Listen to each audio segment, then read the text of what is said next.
लव जिहाद सारखे, लँड जिहाद सारखे आणि त्यानंतर वोट जिहाद सारखे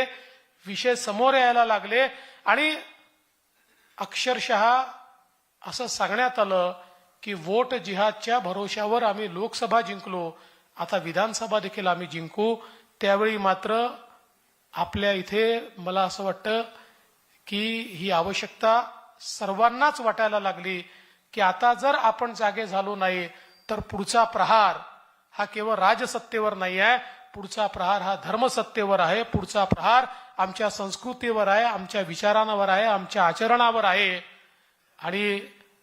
मला अतिशय आनंद वाटतो की पूज्य गोविंददेवगिरी महाराजांनी ज्याचा उल्लेख केला, आपण सगळे लोक 2 वेळा एकत्रित जमलो, विचार झाला आणि त्या विचारानंतर आपण सगळ्यांनी गावोगावी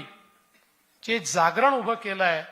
मला असं वाटतं की स्वतंत्र हिंदुस्थानातलं सर्वात मोठं जागरण जर कधी झालं असेल तर ते या निवडणुकीच्या पूर्वी आमच्या संतांनी करून दाखवलं. आणि पुन्हा